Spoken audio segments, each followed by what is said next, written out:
جس میں جنرل مشرف ایک جونیئر آفیسر تھے، میری ظاہر ہے عمر زیادہ ہے اور سروس بھی زیادہ تھی، تو یہ میجر تھے، میں کرنل تھا اس بٹالین میں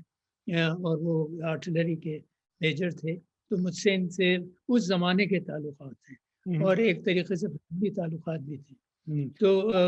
مجھے جی آپ کے ساتھ آپ کو پیغام بھی آیا ان کا، انہیں کہا کہ جی ابھی تو ہم آئے ہیں، کیسے چلے جائیں، تو آپ کہ اس کے بعد انہوں نے آپ کے حوالے کچھ کام بھی کیا تھا کوئی اکاؤنٹیبلٹی کا، اور اس میں شاید وہ آپ کی طبیعت سے میل بھی نہیں کھاتا تھا کیونکہ آپ کے خیال میں اس پہ کوئی کمپرومائز ہو گیا تھا، وہ ذرا قصہ بتائیے۔ جی میرے خیال میں ان کو میرے بارے میں کافی علم تھا اور یہ چاہ رہے تھے، بلکہ مجھے وہ چاہ رہے تھے کہ کافی کوئی اہم میرے خیال میں اپوائنٹمنٹ بھی شروع میں دی جائے، لیکن ظاہر ہے وہ مجھ سے بڑے مایوس ہو گئے، اس لیے کہ میں نے ہر چیز میں یہ مخالفت کی کہ آپ یہ پریزیڈنٹ یا چیف مارشل لا ایڈمنسٹریٹر نہیں رہ سکتے، اس لیے کہ فوج کا یہ کام نہیں ہے۔ تو آپ کو پتہ ہے میں نے اس کے اوپر کبھی ساری عمر کمپرومائز نہیں کیا ہے، خاص طور سے جب سے ریٹائر ہوا ہوں۔ جب فوج میں تھا تو کوئی ہمارے بس نہیں چلتا تھا، لیکن جس دن سے میں نے ریٹائر ہوا ہوں تو اس لیے وہ پھر ظاہر ہے ہماری ان سے ناراضگی ہو گئی، وہ مجھ سے خفا ہو گئے، حالانکہ جیسے میں نے آپ کو کہا پہلے بھی کہ میرے ان کے تعلقات بہت اچھے تھے اور ہر لحاظ سے اچھے تھے، اور بہت ممکن تھا کہ اگر وہ شاید میری بات سن بھی لیتے تو ان کو فائدہ ہی ہوتا۔ لیکن دیکھیے ہمارا تجربہ یہ ہے کہ جب فوجی حکمران جو ہیں وہ کنٹرول کرتے ہیں ملک کو، تو وہ کسی کی بات نہیں سنتے ہیں اور وہ پھر یہ سمجھتے ہیں کہ ان سے زیادہ کوئی عقل مند یا ان سے زیادہ کوئی سمجھدار جو ہے وہ اور خیر خواہ ملک کا کوئی نہیں ہے، اور پھر وہ ظاہر ہے آپ ایک دفعہ کو کر دیں تو پھر یہ بھی ڈرتے ہیں کہ کہیں ہم جائیں تو پھر ہمارے خلاف مقدمہ ہو سکتا ہے اور ہمیں بڑی بری سزائیں بھی مل سکتی ہیں۔ تو اس لحاظ سے ہم نے یہ دیکھا ہے کہ پھر وہ رہتے ہیں جب تک وہ ممکن ہو سکتا ہے، اور یہی ہوا کہ وہ تقریباً میرے خیال میں 11 سال حکومت کرتے رہے۔ تو یہ بتائیے کہ آپ کی نظر میں وہ کون سا ایسا سمجھوتا تھا یا کمپرومائز تھا جو کہ پاکستان کے لیے بہت نقصان دہ ثابت ہوا؟ یعنی ایم کیو ایم کے ساتھ انہوں نے جو انگیجمنٹ کی، پھر کرپشن کے ایشو پہ، پھر اس کے بعد چودھری شجاعت حسین، چودھری پرویز الہی، ان کے ساتھ انہوں نے بڑے تعلقات بنا لیے تھے،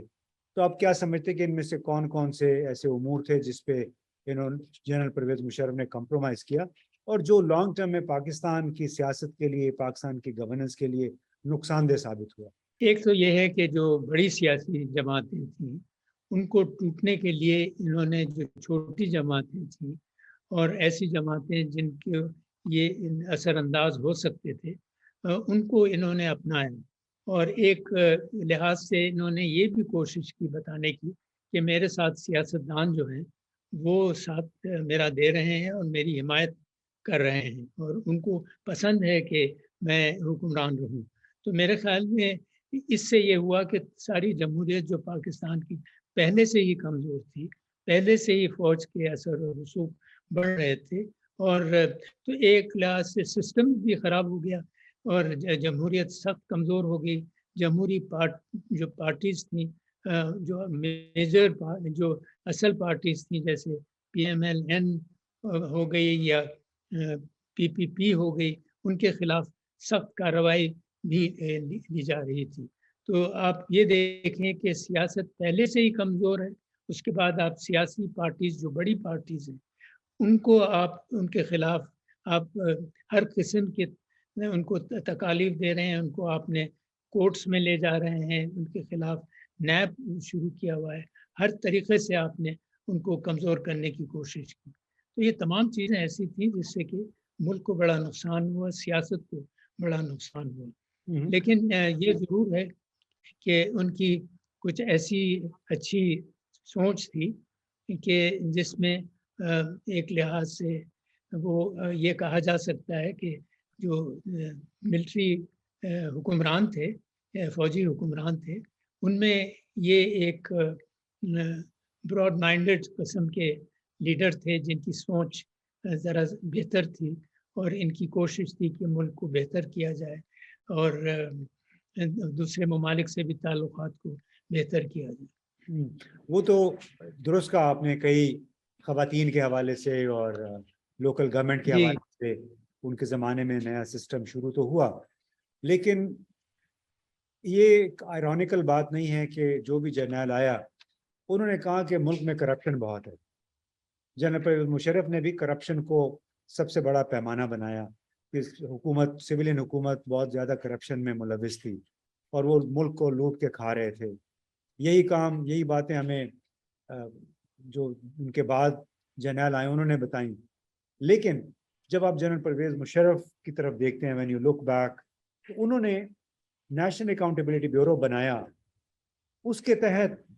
جو انہوں نے کام کیے یا انہوں نے کروائے، اور پبلک اکاؤنٹس کمیٹی جو آپ کے حوالے کی تھی، اس میں جس طرح انہوں نے کرپشن کے، پارلیمنٹیرینز کے کرپشن کے معاملات کو دیکھا، تو اس کے بارے میں آپ کیا کہیں گے؟ اس کی ذرا بتائیے، وضاحت کیجیے تھوڑی سی۔ جی دیکھیے، یہ آپ نے سوال ایسا پوچھا ہے جو کہ بڑا میرے خیال میں صحیح ہے، اس لیے کہ کرپشن تو یہ چاہتے تھے کہ کم ہو، ظاہر ہے ہر کوئی پاکستانی چاہے گا، لیکن یہ جو عجیب سی چیز ہے، اور میں نے دیکھا جنرل مشرف میں بھی یہ کمزوری تھی کہ کرپشن جو ہے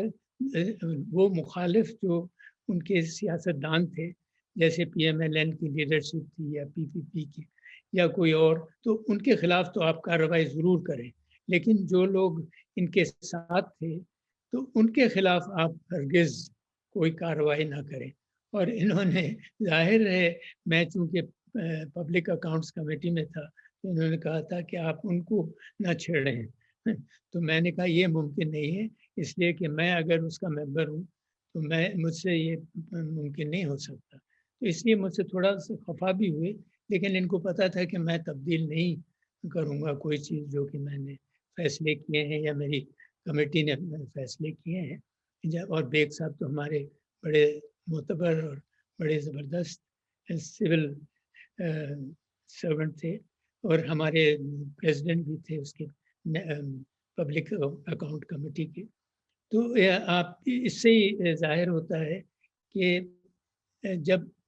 ایک لیڈر، چاہے وہ فوجی ہو یا سیولین، لیکن اگر اس کا حق نہیں بنتا ہے حکومت کرنے کا اور حکومت کر رہا ہو، تو اس کو مسلسل کمپرومائزز کرنی پڑتی ہے، اور جب وہ کمپرومائز کرتا ہے تو پھر ظاہر ہے تمام ایسے لوگ اس کے ساتھ دیتے ہیں جو کہ ریکارڈ ان کا، جن کا بہت خراب رہتا ہے، یا انہوں نے کوئی ایسی غلطیاں کی ہیں جو وہ چاہتے ہیں کہ اس کے اوپر پردہ ڈالا جائے۔ جی بالکل، آپ نے صحیح کہا جنرل صاحب کہ ہمارے بڑے بڑے حکمرانوں نے، اور بشمول موجودہ حکمرانوں کے،